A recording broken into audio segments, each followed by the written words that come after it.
Souvent, les gens se demandent comment l'Afrique a pu passer du stade de pionnière à celui de dernière de la classe dominée en permanence que nous lui connaissons aujourd'hui. Les Africains prient beaucoup. Les Africains investissent tellement de leur temps, de leur personne, de leur identité dans la spiritualité. Mais il y a quelque chose qui m'intrigue. Pourquoi des peuples qui prient autant? Un continent qui investit autant de son temps, de sa personne, de ses ressources dans la prière, a le plus des problèmes. Kébi Seba, les pays africains sont en principe indépendants depuis les années 60. En principe. D'accord. Mais dites-moi, on ne résiste pas à ça? Pourquoi on se laisse piller? Pourquoi on se laisse effectivement exploiter?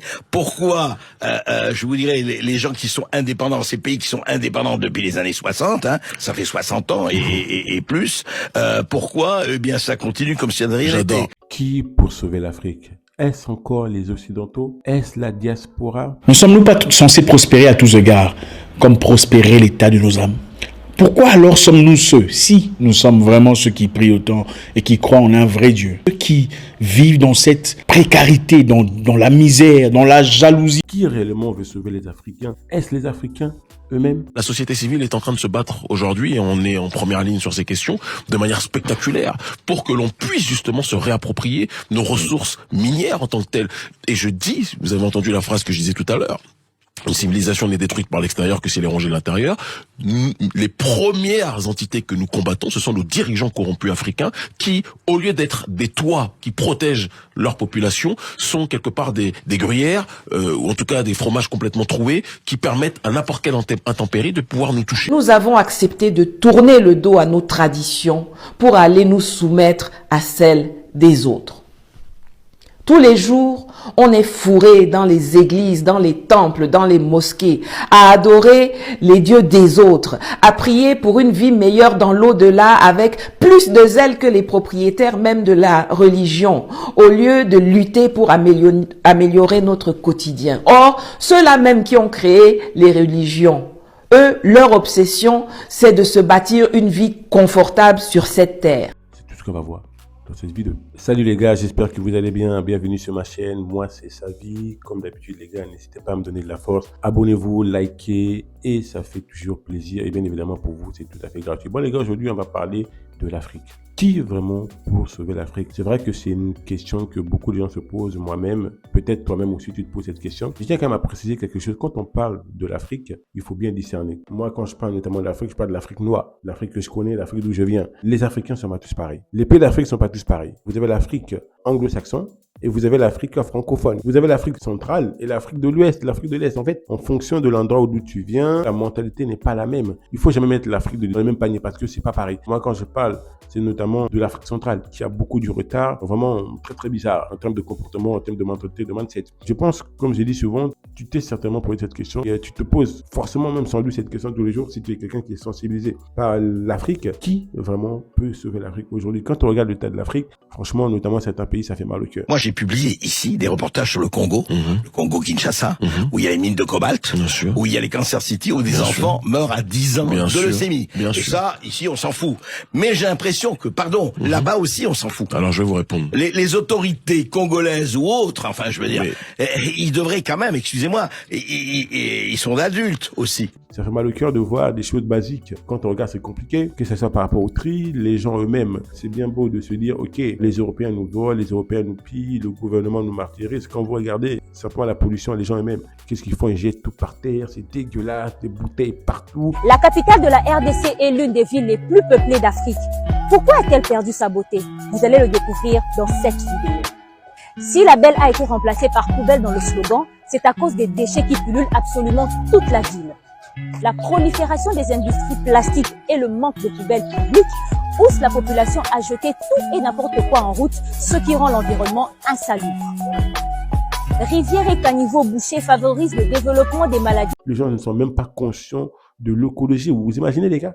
On est en Europe. En Europe, les mecs s'inquiètent de l'écologie, du réchauffement climatique. Alors qu'ils ont mis déjà en place des actions pour pouvoir justement recycler tous leurs déchets, tous leurs ordures. Mais nous, en Afrique, on est loin de là. Les rues sont des poubelles à ciel ouvert. Vous avez des bouteilles partout, beaucoup de maladies qui sont développées, bref. Rivières et caniveaux bouchés favorisent le développement des maladies fièvre typhoïde et le paludisme. Bref, c'est compliqué même en termes d'hygiène. On l'a vu récemment, des inondations meurtrières et la pollution dramatique des sols fertiles à cause des déchets abandonnés dans la nature. Et puis franchement, tu aimerais toi vivre dans une décharge à ciel ouvert et la puanteur qui va avec? Je pense que les Africains eux-mêmes, ils peuvent prendre cette décision en main. Là, pour le coup, ce n'est pas les Occidentaux qui disent aux Africains de polluer. C'est un peu comme si ta maison à toi, là où tu vis, tu n'as pas de poubelle, tu jettes tout par terre, c'est dégueulasse. Et puis tu dis c'est la faute de ton voisin, tu dis c'est la faute du gouvernement. Bref, là, le responsable, c'est toi-même. Déjà, là, dans ce domaine-là, il n'y a que les Africains eux-mêmes qui peuvent se sauver. C'est quelque chose qui ne demande pas tant d'efforts que ça. On peut commencer déjà nous-mêmes à notre niveau, mettre en place un système de nettoyage, que les gens peuvent se relier pour nettoyer les rues. Ceux qui ont peut-être un peu le moyen, même la diaspora, se mobiliser pour pouvoir mettre en place un moyen de recycler tout cela, mettre la pression sur les gouvernements. Les Africains prient beaucoup, ils sont beaucoup des croyants. Tous les jours, on est fourré dans les églises, dans les temples, dans les mosquées, à adorer les dieux des autres, à prier pour une vie meilleure dans l'au-delà avec plus de zèle que les propriétaires même de la religion, au lieu de lutter pour améliorer notre quotidien. Or, ceux-là même qui ont créé les religions, eux, leur obsession, c'est de se bâtir une vie confortable sur cette terre. Chez eux, les gratte-ciel poussent comme des champignons. Ils ont des assurances pour tout et une espérance de vie au-delà de 90 ans. Alors que nous vivons dans des taudis. Nous perdons la moitié de nos enfants quand nous les mettons au monde avant qu'ils n'atteignent l'âge de 5 ans. Quand nous ne mourrons pas nous-mêmes en pagaille en couche. Mais c'est nous qui sommes tous les jours en train de donner de l'argent à l'église ou à la mosquée en disant « Dieu va faire notre palabre, Dieu est grand ». Mais quel Dieu? Le Dieu des autres? Et après on s'étonne que l'on soit derrière. C'est beau à voir. Les Africains investissent tellement de leur temps, de leur personne, de leur identité dans la spiritualité. C'est merveilleux. Mais il y a quelque chose qui m'intrigue. Pourquoi des peuples qui plient autant, un continent qui investit autant de son temps, de sa personne, de ses ressources dans la prière, a le plus des problèmes? L'Ebola, le sida, les guerres, les rébellions. Peuvent sensibiliser les pasteurs au lieu de construire des grosses églises, des méga chères. Peuvent les sensibiliser justement, mettre en place des systèmes pour pouvoir recycler tous les déchets qu'il y a dans nos pays. Parce que bizarrement pour ça, c'est partout comme ça en Afrique. On a un gros problème de recyclage en matière d'amour. Là, il ne faut même pas en parler. Les Africains eux-mêmes, notamment dans l'Afrique centrale, c'est des personnes du lundi au dimanche, ils sont à l'église, ils te parlent de Dieu, ils te parlent d'amour, mais quand tu regardes leur comportement, c'est la haine, la jalousie, la méchanceté. Ils ne s'aiment pas eux-mêmes. Et tout le monde parle de Dieu. Aujourd'hui, tout le monde parle de Dieu. Ah, Dieu a fait ceci sur moi. Dieu a fait cela pour moi. Dieu m'a parlé. Et ça me dépasse. Comment sommes-nous incapables de travailler ensemble, d'avancer? Vous verrez beaucoup de personnes méchants, jaloux, irrévérencieux, malgré les prières qui sont semblées prononcées, malgré leur congrégation, malgré leurs appartenances prétendu spirituel. Voilà pourquoi vous ne comprendrez pas, vous voyez une personne dire des choses qui vous choquent et vous vous dites, mais ce gars est censé être pasteur ou évangéliste, mais elle est censée être une femme active dans la prière et ça vous choque.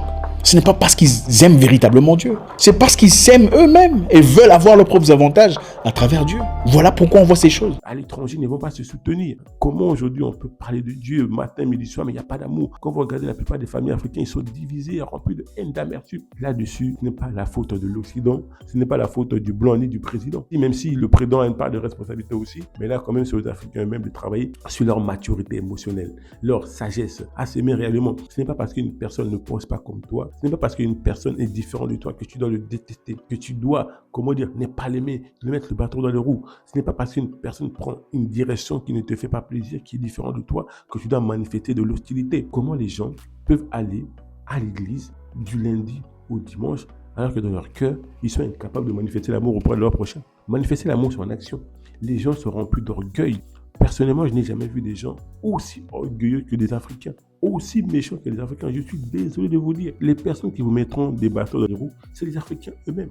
Voilà pourquoi vous voyez beaucoup de gens qui prient, ou apparemment prient, mais font des choses choquantes, des choses incroyables.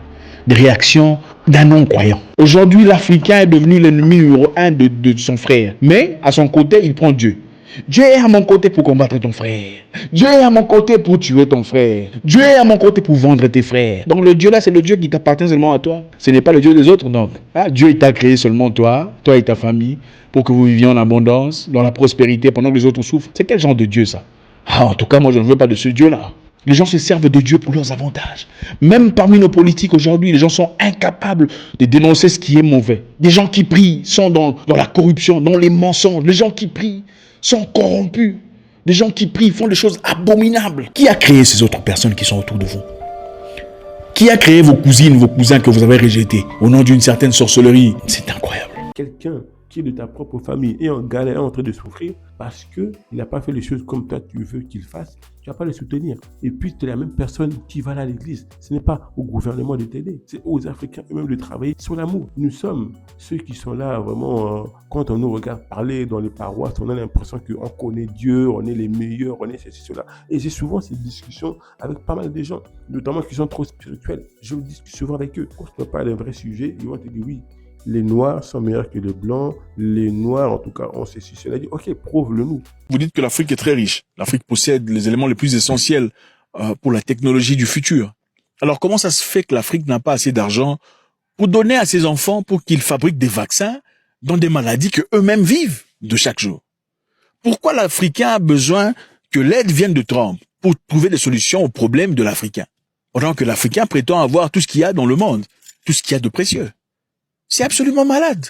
Pourquoi y a-t-il pas d'investissement, en tout cas sur le plan financier, pour permettre aux Africains de développer ce qu'ils ont à développer pour leur survie? Si c'était le cas, pourquoi tu es en Europe aujourd'hui? Pourquoi tu vis en Europe? Pourquoi tu n'es pas en Afrique? Toujours des sujets simples, basiques. On est dans la spiritualité. Tant qu'on ne va pas revenir dans la rationalité, être dans le réel, ça sera compliqué pour nous aussi de se développer. Vous voyez, dans beaucoup de sujets, on peut nous-mêmes se sauver avant même d'arriver au niveau où vraiment de chasser les Occidentaux. On peut nous-mêmes travailler sur notre état d'esprit, notre mentalité, sur notre mindset, notre manière de nous percevoir, notre manière de nous comporter avec notre prochain, d'être vraiment plus dans la réalité, parce que je dis, tout est spiritualisé aujourd'hui en Afrique. C'est ce qui retarde aussi le développement. Quand vous regardez sur les réseaux sociaux, beaucoup de gens se plaignent du manque d'amour des Africains eux-mêmes. Vous voyez des Africains qui disent que oui, moi je préfère faire des enfants avec quelqu'un qui est un peu plus clair parce que sa couleur de peau, s'il est noir, je suis noir, l'enfant sera noir. Même à nous accepter nous-mêmes, tels que nous sommes, notre couleur de peau, on a du mal à nous accepter. Les gens vont se mettre avec un peu plus clair de peau, ils vont changer leur couleur de peau. Voilà, j'en ai déjà parlé à plusieurs reprises, les perruques dans les cheveux, toutes ces choses fait que comment vous voulez qu'on nous sauve nous-mêmes? On a du mal à s'accepter tel qu'on est. Est-ce que vous voyez les Blancs avec des perruques, tout le temps perruques, pour qu'on se sauve nous-mêmes? En tout cas, pour qu'on soit sauvé, pour que l'Afrique soit sauvée, on doit commencer nous-mêmes à nous sauver. On ne peut pas être sauvé si on ne veut pas nous-mêmes être sauvés. Si on continue avec les mêmes comportements, vous savez, Albert Einstein disait c'est la folie de toujours faire les mêmes choses et ça donne un résultat différent. Quand on commencera à nous accepter nous-mêmes tels que nous sommes, à nous mettre de l'avant, vraiment à nous accepter, à mettre nos valeurs, nos cultures en avant, tant qu'on commencera à aimer notre prochain indépendamment de nos intérêts propres. Peu importe le chemin qu'il va suivre, peu importe la direction, je vais quand même l'aimer. Je vais assurer mes responsabilités.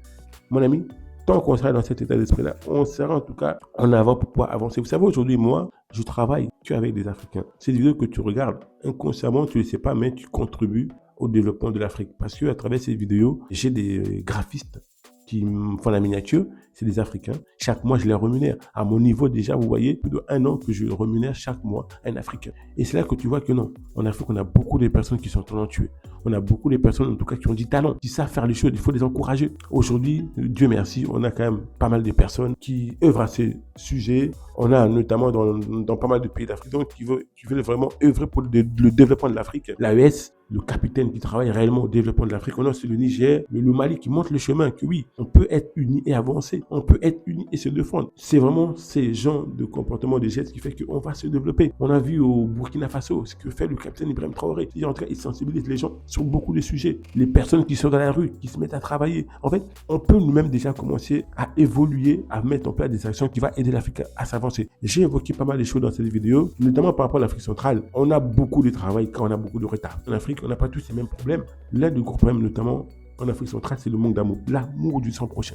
Tant que tu n'as pas l'amour de ton prochain, mon ami, tu t'en fous. Tu peux le tuer, tu peux mourir, c'est pas ton problème. Bref, les gars, donnez-moi ton avis en commentaire par rapport à ces vidéos. Qu'est-ce que vous pensez de tous les sujets que j'ai évoqués pour pouvoir développer l'Afrique? Parce que, bien évidemment, on peut nous-mêmes commencer à travailler sans forcément attendre l'aide qui vient d'ailleurs, même si on était habitué toujours, oui, en cas de problème, il faut toujours demander l'aide. Non, on peut commencer nous-mêmes à travailler réellement, sensibiliser les gens à ton niveau, peut-être soutenir des sujets, soutenir de causes. J'ai une association qu'on s'allie ça, qui œuvre en Afrique. On peut soutenir ces gens d'associations, pas forcément le mien, mais il y en a d'autres. On peut commencer nous-mêmes aussi à sensibiliser les gens sur la propreté, l'écologie. Bref, il y a beaucoup de sujets. La finalité, en tout cas, dans cette vidéo, on voit que dans plus de 50% des cas, nous-mêmes, en tout cas, c'est à nous-mêmes de nous sauver. C'est à nous-mêmes d'enclencher la marche, de commencer à mettre en place des actions qui vont réellement nous libérer. Bref, les gars, donnez-moi un commentaire par rapport à cette vidéo. Ça sera tout. Et moi, je vous dis à la prochaine vidéo. Ciao, ciao.